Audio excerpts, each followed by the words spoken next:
Sure. I was wondering, Will, if you could share with everybody what it's like to live near the Packard factory. I know you were telling me about lack of streetlights and almost the blind eye that is even enforcing traffic. You know, the way people drive and how it's sort of the Wild West out there.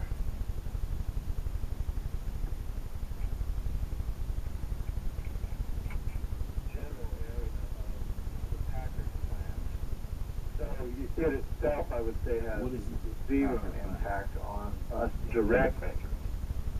However, this neighborhood, like many others in Detroit, it, it seems like anything outside of the core of downtown Detroit, or in this what they call the Midtown area, which is Wayne State University and a couple of mega hospitals.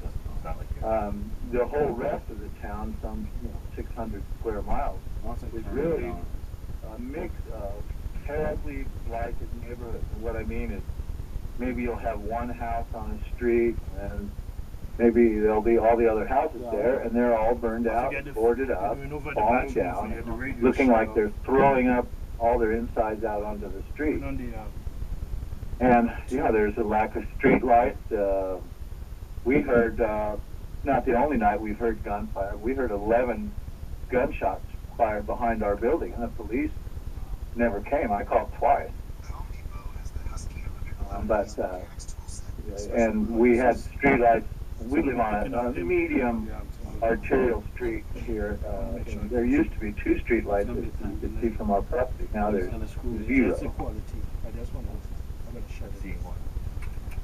Yeah, Dex. I guess it's almost impossible for people to get a visual of what you mean by. I know you explained buildings or houses looking like they have their guts slit open, but it's true. There are buildings that are just missing walls and bricks that fallen out into the street, and that I know a lot of people have been complaining publicly that the police, if they show up, sometimes they don't show up for 45 minutes. Mostly, as far as I know, as far as being understaffed, I'm not necessarily slamming people who are doing public work, but it just seems to be the state of things in Detroit. And I thought Will had a very interesting take on that. And also, in Detroit is a place called the Heidelberg Project, which is street art or art made with houses. And maybe Will could explain a little bit about what that is about. Well, there's bad news about the Heidelberg Project.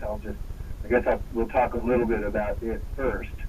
I guess, who knows, 20, 30 years ago, this guy named Tyree Gupton just decided that I guess he'd had enough of seeing the abandoned houses. So he just started decorating them with junk and things and weird stuff he found or was given from around the city. He had a house that the whole exterior of it, a 2-story house, was just covered with vinyl records nailed onto it. There's still a house there, same thing, a 2-story house with a porch, a wooden clapboard house, just with stuffed animals nailed all over it. Another house just painted with polka dots, strange, I don't know, from half-buried cars to just found object sculpture. This guy's made a 2, 3, 4 square block area of very close to our house, or on the east side of Detroit. Just a very interesting visual sculptural art place. I just heard recently, I think they figure it attracts maybe as many as 300,000 visitors a year just to come see this guy's strange vision. And he's inspired others to help him. And there's a foundation, and they pay a curator, and it's just very interesting. Just recently, however, in the last year or so, 8 of these houses have been burned down. At night, they just start on fire. Yeah, I was reading. Do they have any idea of who or what, if there's any motivation or interest in burning these houses down? I know that you suggested us to go see it, and we were fortunate enough to catch a lot of the houses while they were still up and before they were burned down. And I was just wondering, aside from someone maybe being an arsonist, so to speak, why do they have any idea of maybe why someone would want to burn this art? No one. There could not possibly be any monetary motivation.